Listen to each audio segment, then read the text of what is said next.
Não tem como negar, o boom imobiliário aqui na nossa Granja Viana é imenso.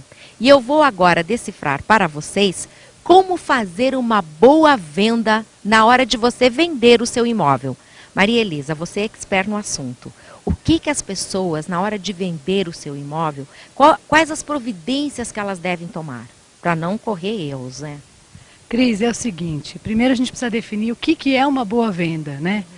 E as pessoas, elas vêm colocar o imóvel à venda e um pouco inseguras, né? Às vezes a pessoa não sabe se quer vender, se não quer vender, ou então é um casal, por exemplo, que precisa se separar para vender, então precisaria comprar 2 imóveis com um só, fazer 2 de um, né? Então acho que o primeiro passo é avaliar a situação. Para que você vai vender? Sempre se faça essa pergunta, para que eu vou vender o imóvel, né? É para resolver uma questão, sempre nasce de resolver não é problema, mas alguma questão. Ou ir para uma casa maior, ou ir para uma casa menor, sim, ou mudança de trabalho, né? Tem diversas situações, separação. Então, acho que a primeira pergunta, assim, a primeira coisa que a pessoa precisa analisar é para que eu quero vender, né? Porque não adianta a pessoa... Por exemplo, um casal que se separa, colocar na cabeça que, olha, eu quero 1 milhão pelo meu imóvel, porque eu preciso comprar 2 apartamentos de 400 mil cada um e não sei o quê, e botar o imóvel no mercado, se o mercado não pagar esse valor. Então, a primeira coisa é perguntar para que eu vou vender, tenho certeza que eu quero vender, e muitas vezes a pessoa não sabe o quanto vale, não sabe o que pode vir daquela venda. E essa avaliação, o profissional, o corretor, ele pode fazer? Pode. Tem 2 situações aí, né, que a gente fala. Tem a avaliação informal, que é o que geralmente acontece no mercado. O vendedor liga para a imobiliária e diz, olha, eu quero uma avaliação no meu imóvel, quanto você acha que vale? O corretor vai lá, dá uma olhada e fala, acho que vale tanto. E tem uma coisa que eu acho muito mais séria, muito mais honesto e muito mais prático, resolve o problema, é fazer um estudo de viabilidade comercial, é mais completo. Como que é feito isso? O corretor, ele se baseia nas vendas realizadas, não é só no que está à venda no mercado, né? Porque o que está à venda não necessariamente foi vendido por aquele valor, né? A gente sabe que no Brasil é costume negociar 10%, 15%, 5% em cima do preço do imóvel. Então a gente tem estatísticas na imobiliária do último ano, dos últimos 10 anos a gente tem estatísticas de vendas do que realmente foi feito. E aí pegar a planta do imóvel, porque é muito comum, o corretor ele vai no imóvel, ele avalia pela casa, pela metragem. Então, quantos metros? Mais ou menos 400. E aí ele dá o preço dele. E aí acontece o seguinte, se fez sol naquele dia, se o filho dele não brigou, fez a lição, se ele deu um beijo na mulher de bom dia, ele avalia, ele acha tudo lindo. Então o imóvel pode valer 1 milhão. Se naquele dia choveu, aquele dia ele tropeçou no brinquedo do filho, bateu o carro, qualquer coisa assim, o imóvel vale 300 mil, é muito vulnerável esse tipo de avaliação, sem compromisso. Então a imobiliária que se compromete a fazer um estudo de viabilidade com números, pega a planta, mede a área que existe. Tem um trabalho por trás. É um trabalho grande, Cris. Então divide, né, as áreas, porque cada parte do imóvel tem um valor. Você não pode dizer que o acabamento que tem no interior de uma casa é o mesmo que tem na garagem. E a localização também influencia muito. Exatamente, localização, a infraestrutura do condomínio, a localização dentro do próprio condomínio, por exemplo, a casa de divisa, ela sempre vale um pouquinho menos, casa de miolo de condomínio vale mais. O terreno, se é plano, se é declive, se é aclive. Na granja, os terrenos, normalmente os planos são muito, muito cobiçados, não tem terreno plano quase aqui. Então, assim, o terreno plano vale bastante.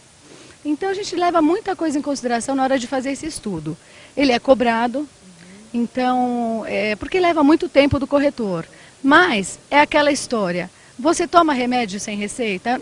É um costume do brasileiro ir na farmácia e falar, olha, estou com uma dor de garganta, você me medica, né? E a mesma coisa, quer dizer, o profissional, o corretor de imóveis, ele foi preparado, né? Ele estudou para fazer esse tipo de avaliação. E se você tem o cuidado de solicitar essa avaliação, mesmo sem saber se você vai colocar seu imóvel à venda, você paga por essa avaliação, mas pelo menos você tem certeza absoluta do que ele vale. Uma outra curiosidade, eu sei que muitas pessoas que estamos assistindo também têm, a parte da documentação, Maria Elisa, isso é muito importante, né? Isso é. Imagina, na hora de fechar um contrato tem um pepino. Não, esse é o maior medo das pessoas, tanto que compram quanto as que vendem, porque Tem um estudo do Secov que, em média, as pessoas no Brasil, elas compram 2 casas, 2 residências. É uma média, óbvio que tem gente que compra Durante mais, a vida. durante a vida inteira. Né? Então, para você ter uma ideia, que as pessoas não negociam, não é igual comprar um sapato, né, Cris, que você vai lá e troca. Então, o investimento, muitas vezes, do patrimônio todo que a pessoa tem, que juntou o dinheiro da vida toda.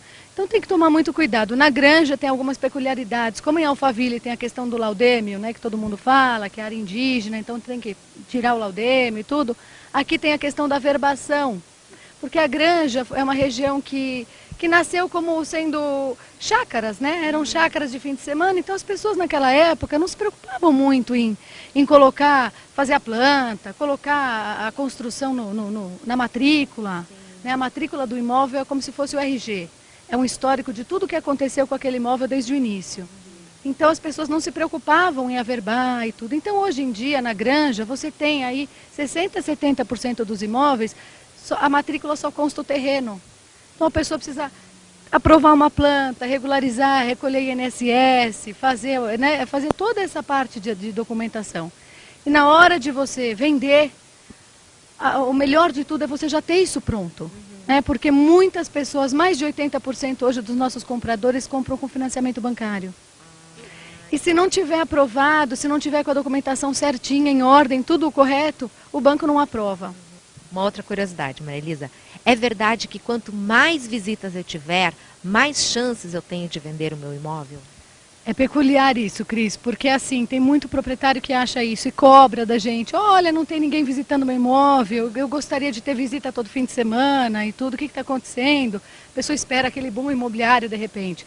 E não é assim, eu acho que quanto mais a gente filtrar o perfil do cliente, mais chances a gente tem de vender.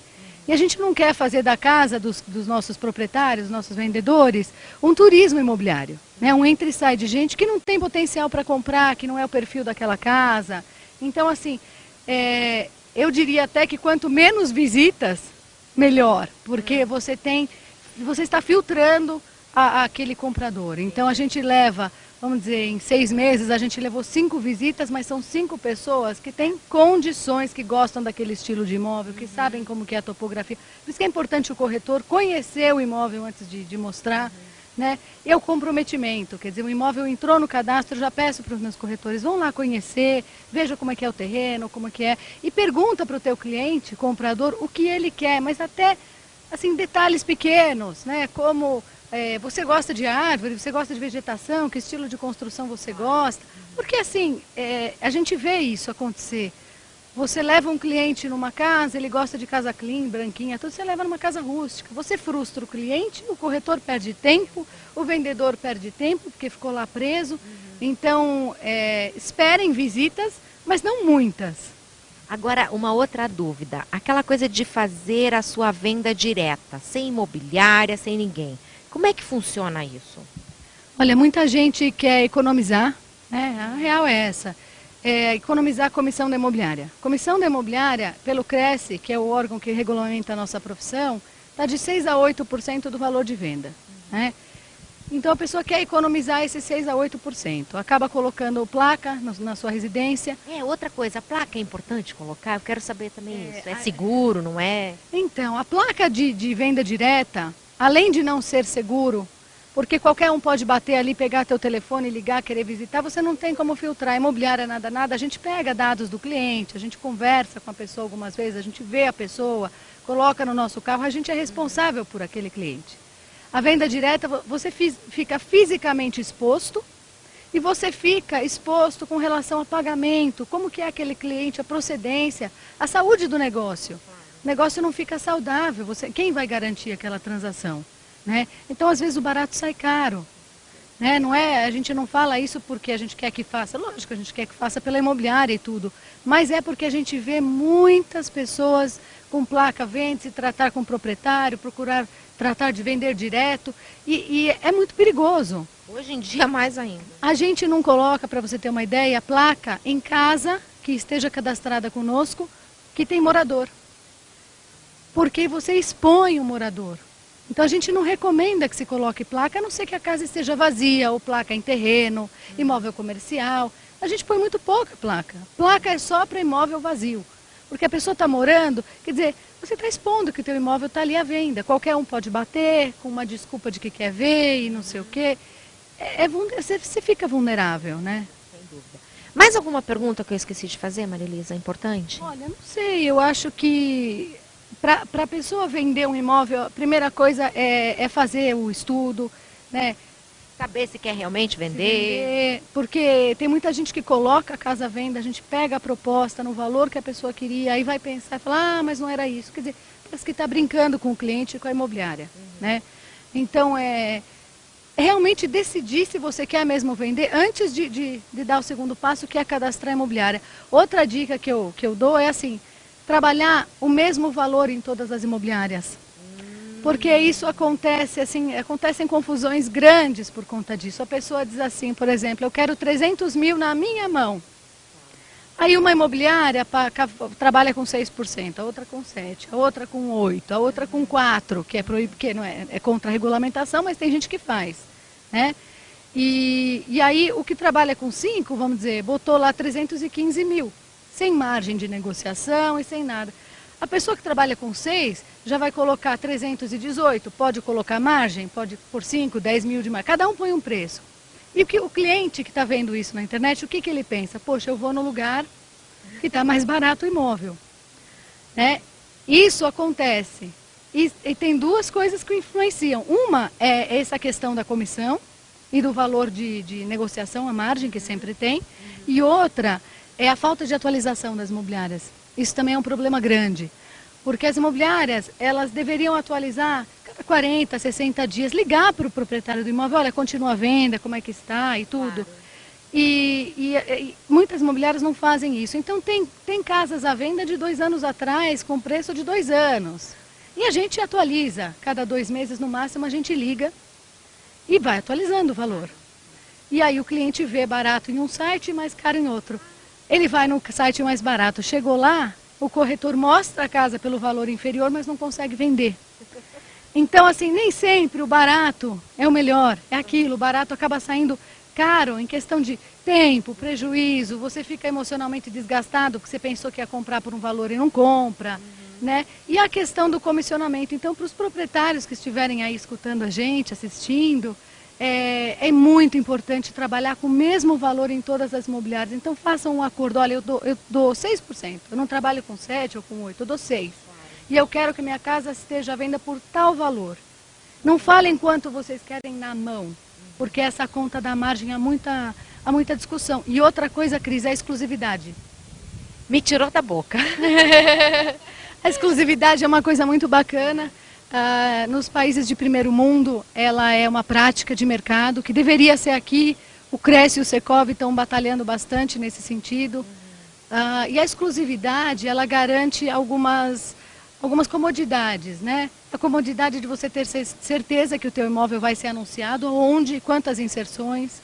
É a comodidade de você centralizar tudo em uma imobiliária e em um corretor só. E a comodidade de você saber com quem você está falando, filtrar esses clientes. A imobiliária faz um trabalho muito mais direcionado ao teu imóvel, né? A gente tem batalhado aí, temos algumas exclusividades aí ótimas, lindas, que depois a gente pode até apresentar. E eu recomendo a todos que procurem a imobiliária da tua confiança e peçam para que a imobiliária apresente a proposta de exclusividade. Cada uma tem a sua, cada um divulga numa mídia diferente, tem um projeto legal. Cada um do teu jeito, mas eu recomendo trabalhar com exclusividade sim. As pessoas pensam que a exclusividade, não, vou deixar em uma só e vou perder chance. Não. É o contrário. E todo mundo vai ter um tratamento diferenciado. E todas podem vender quando uma tem exclusividade. O que acontece é que aquela comissão, ela é dividida entre as duas imobiliárias que venderem. Então a imobiliária, ela faz a divulgação daquele imóvel, se for outra que vende, elas dividem a comissão. É melhor pegar metade do que não pegar nada, né, Cris? Não é? É tão bom falar com você que você consegue esclarecer de um jeito assim tão simples que quem está assistindo com certeza tira todas as suas dúvidas. Obrigada, Marilisa, por esse bate-papo gostoso. Olha, e qualquer dúvida, vou incomodar ela aqui, ó. Não é comigo não, tá bom? Quem é expert no assunto é ela. Obrigada mais uma vez.